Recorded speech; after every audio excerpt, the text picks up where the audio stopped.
Setelah bokapnya Lia bilang bakalan jadiin gue tunangannya Lia, gue terdiam selama beberapa saat dan kemudian bilang, "Gas, saya siap, Bapak." Maksud gue, "Ya Pak, saya bersedia." Nah, ya itu maksud gue. Gue setelah itu menatap wajah Lia yang sudah mulai merah kayak tomat. Singkat cerita, hari kelulusan angkatan kelas 3 sudah tiba. Gue ngucapin selamat ke Kak Lia karena dia udah berhasil buat masuk SMA favoritnya yang emang dari dulu dia mau. Dan kemudian gue dikasih pelukan hangat sama Kak Lia dan dia juga bilang ke gue harus bisa semangat belajar supaya mereka bisa bareng di SMA nanti. Gue ngeiyain dan bertekad untuk berubah. Dan setelah momen itu 1 tahun gue di kelas 9 full dengan belajar karena gue mau se-SMA dengan Kak Lia. Dan hari yang gue tunggu-tunggu akhirnya tiba. Gue di sini kaget banget karena nilai rapot gue itu jelek banget.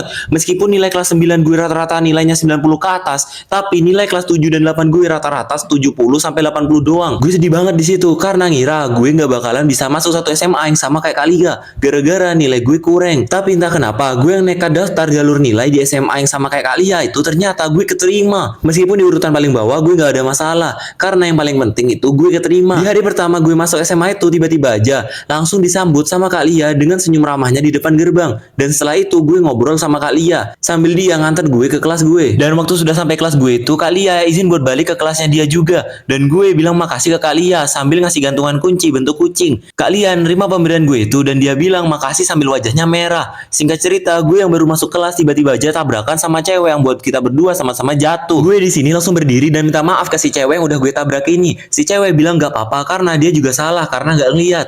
Dan waktu kita saling natap itu tiba-tiba aja si cewek ini diam 1000 bahasa dan terus natap gue sambil matanya berkaca-kaca. Gue kebingungan nanyain ke dia kenapa natap gue sampai sebegitunya. Dia kemudian bilang maaf dan langsung lari keluar kelas ninggalin gue. Singkat cerita waktu istirahat pertama itu gue yang baru masuk SMA ini malas buat kemana-mana dan milih di kelas aja sambil ngerjain tugas dari guru sama beberapa teman baru gue di SMA. Dan waktu lagi sibuk-sibuk yang ngerjain tugas itu tiba-tiba aja cewek yang tadi pagi gue tabrak itu nyamperin meja gue dan nanya, "Lo Hans kan?" Gue yang heran langsung nanya dia balik kok bisa tahu nama gue. Dan di sini dia sambil senyum bilang kalau misalnya dia waktu kecil pernah hampir tenggelam dan dia ditolong sama gue. Gue akhirnya ngeh kalau misalnya dia itu Dila, cewek yang waktu kecil deket banget sama gue. Di sini akhirnya gue sama si cewek ngobrol banyak dan kemudian waktu dia udahan ngobrolnya dia balik ke mejanya. Dan setelah itu gue secara tiba-tiba dikerumunin sama anak-anak cowok kelas dan kemudian mereka nanya kok bisa gue akrab banget ngomongnya sama cewek paling cantik satu angkatan. Gue ngedenger itu baru ngeh kalau misalnya Dila itu cantik banget. Tapi karena di sini gue udah ada Lia, gue nggak mau macam-macam dan gak mau ngecewain Lia. Gue yang terus dikerumunin sama anak cowok-cowok cuman bisa bilang kalau misalnya Dila itu teman masa kecil gue doang, gak lebih. Dan singkat cerita waktu pulang sekolah Kak Lia datang ke kelas gue dan ngajak gue pulang bareng sama dia. Gue ngeiyain ajakannya Kak Lia buat pulang bareng sama dia. Dan ternyata waktu baru aja gue jalan sama Kak Lia itu dia tiba-tiba aja dipanggil sama Waketos buat rapat. Gue yang sedikit kaget nanya ke Kak Lia, "Lo join OSIS ya?" Iya bilang sambil malu-malu kalau misalnya dia itu ketua OSISnya. Gue yang denger itu cuman bisa bengong dan setelah itu Kak Lia minta maaf